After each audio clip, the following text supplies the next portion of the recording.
Hello friends, it's Mary Fredericks, independent Stampin' Up demonstrator, and my goal for the next several weeks is going to be to show you, give you some ideas for using the new designer papers that came out in the annual catalog.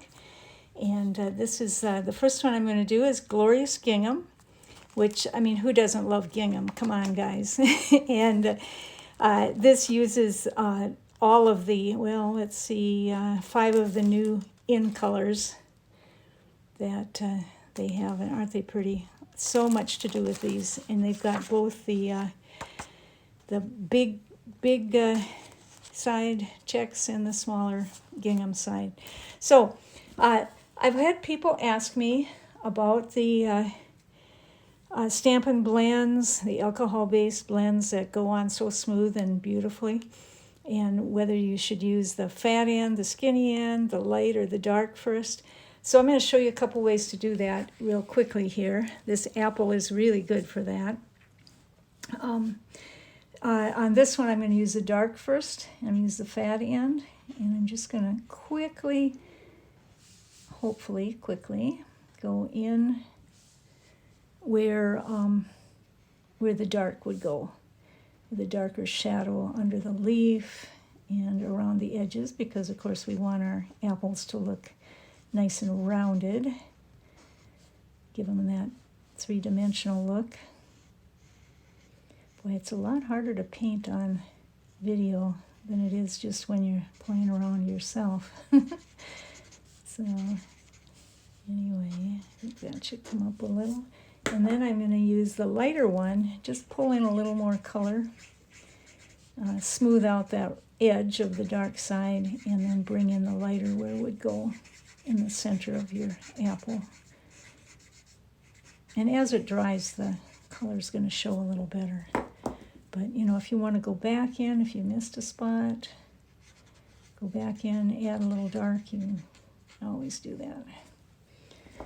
So, and then for the leaf, I'm going to do the opposite. I'm going to start with the light, and I'm just going to color it all in. I'm going to forget about shadows completely, and just going to color it all in light. That's just another way to do it. You really can't go wrong with the Stampin' Blends. So fun to color it in. So then I'm going to take my Parakeet Party is what I'm using. I'm going to use the dark one. And now I'm going to be a little more careful and just hit the spots where I think, the veins where I think it should be darker.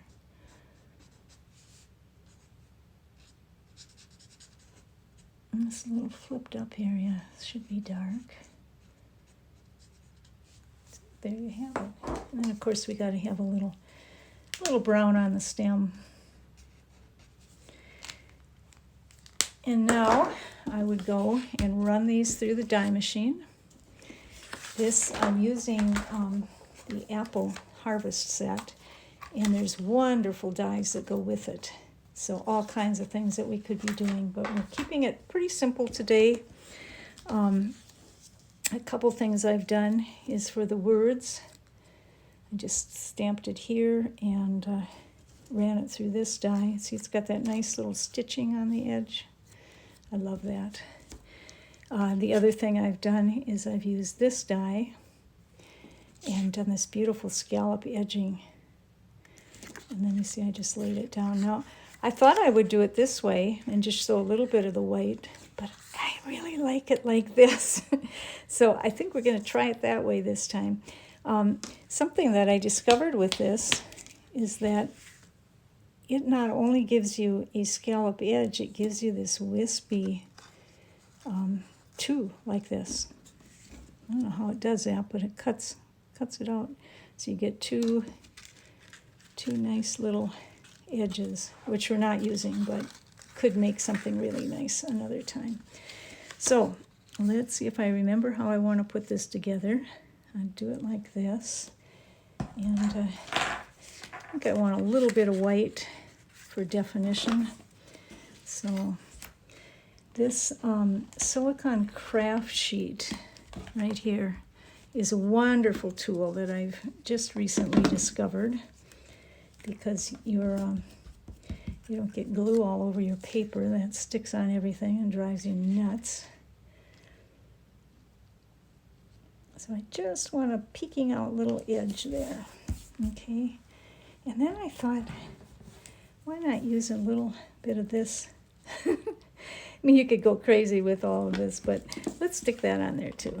Just to add a little more fun and use a little more of the gingham. See, I should have used my silicone pad so it didn't get stuck on everything. The other thing about this silicone pad is it seems to keep the glue, the tape runner, from getting caught inside there. So I'll have to chop that off later. And just put this down here.